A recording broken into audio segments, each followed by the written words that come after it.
I'm looking at Kamala Harris and I'm just saying, will you tell us what you truly, truly think instead of giggling all the daggone time? Every time somebody asks you a question, I would definitely be big time when it comes to addressing crime in the streets. Okay, good. The subway system in New York City, you're damn right I got a problem with that. Something needs to be. I'm a native of New York City. Yeah. I took the F and the E train all the time. I was in LA. The homelessness that exists there, I got an issue with that. Certainly when you look at Gavin Newsom and some of the policies that he's put forth, I don't agree with everything, and I'm not about to pretend that I do. Okay.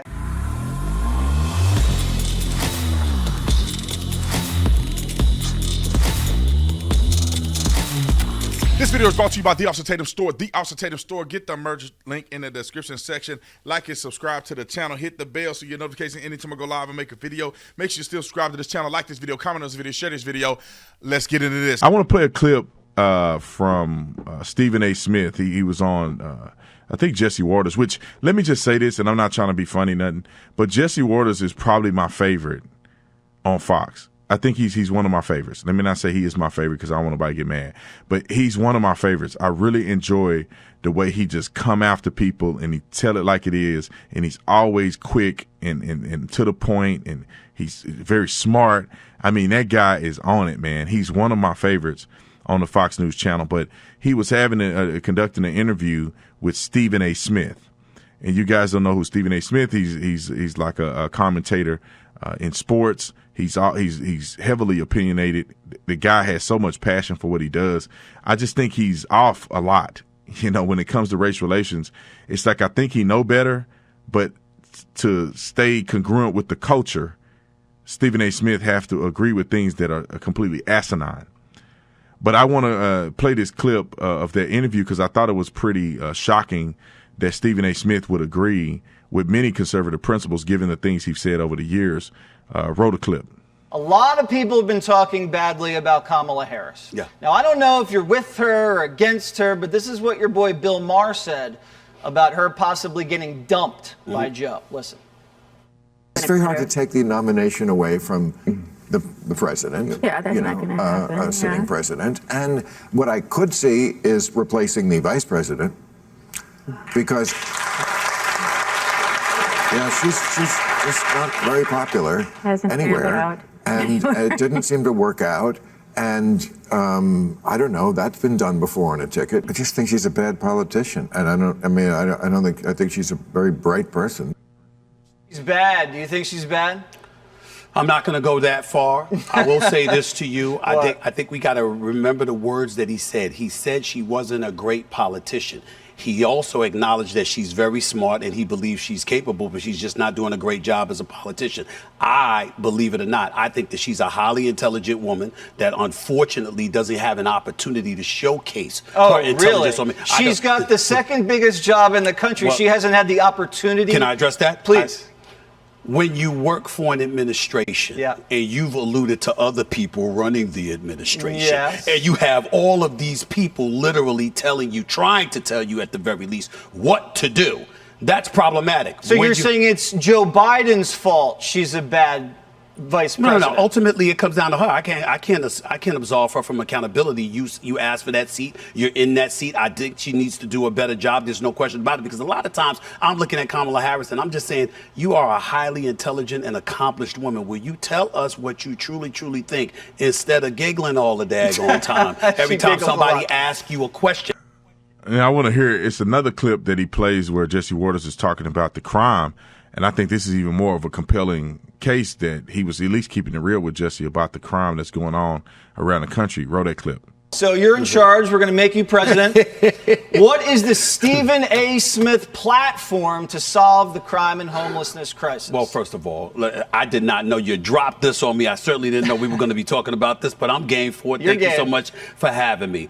There is no question that a lot of these issues need to be addressed. There is no question that we should be against an extremely progressive agenda that's calling for people to be released from prison on multiple occasions, that's ignoring a lot of crime that's taking place in the streets. There is no doubt about that. Where I don't vibe with you Jesse Waters, who I respect, is that when you talk about politicians themselves being innocent, they're not innocent in all of this. A matter of fact, in some instances, the division that exists and has existed for so long has contributed to kind of some of the nonsense that's been taking place in the streets. It doesn't excuse it, doesn't mean it doesn't have to be addressed. Where do we disagree? I feel like we're in agreement on everything. Okay, well, I'm just saying, you said earlier in your great monologue how the politicians themselves were like innocent for crying out loud. I'm not saying they're innocent. I didn't say that. I said they're acting like they're the victims when you call them out for not doing their job. Well, some of them. Well, actually, a lot of them deserve the criticism that they're getting. There is no doubt about that. But I would definitely be big time when it comes to addressing crime in the streets. Okay, good. I know the subway system in New York City, you're damn right I got a problem with that. Something needs to be. I'm a native of New York City. Yeah. I took the F and the E train all the time.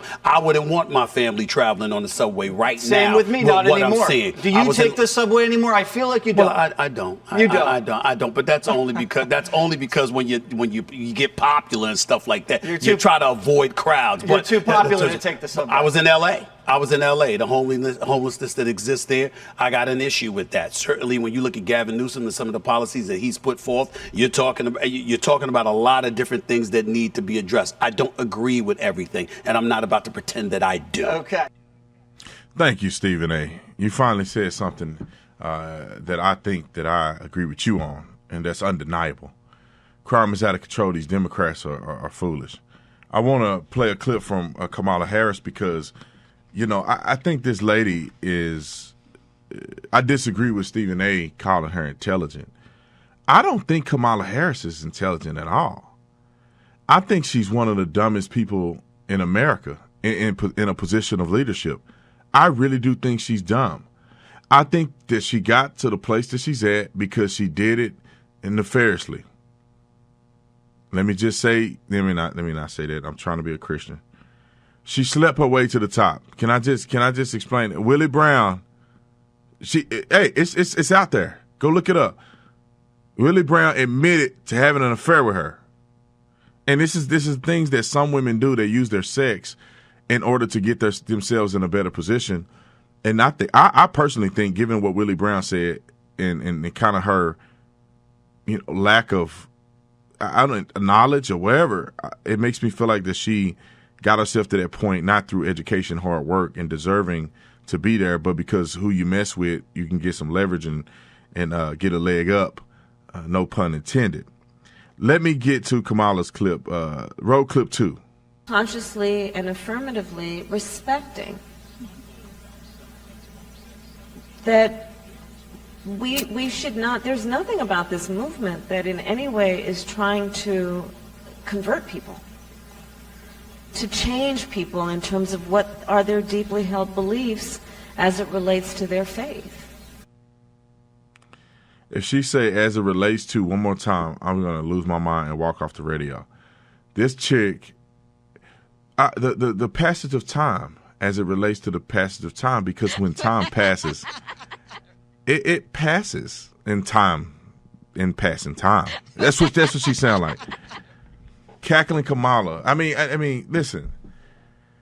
I'm very shocked that some of these people claim to be Christians or Catholics and all this other stuff, and they supporting abortions. I'll never get it. This abortion, people that are pro-life are not trying to convert anybody to do anything. They're just trying to get you not to kill your own kids. Is that too much to ask? I just want to know, is that too much to ask for a party to say, look, we want you to know that there's a better way out? We didn't need to recruit you to be pro-life or nothing like that. You can still be pro-choice and make the best choice for yourself. And the best choice for you would be not killing your kid when you found out you're pregnant. And I say this all the time, and I'll say it today. I am pro-choice and pro-life. Why you say that, Mr. Tatum? Before y'all turn the radio off, listen to me. I believe that a woman has a choice, and that choice is made in the bedroom with Tyrone or in the den with JJ. Whatever y'all doing, you make the choice right there. You don't make the choice in the clinic. That's where your choice is made, and you have that choice. 100% of the time, you have that choice. Well, I'd say 99.999% of the time, unless somebody force you through a forcible rape situation. But outside of that, you have that choice to make. And I believe life starts at conception, not your perception. So that's why I consider myself to be pro-life. And why Christians and people who are supposed to be ministers like Warnock and all these other people, why they advocate for murder is beyond me. Hold the phone. I'll be back after the break.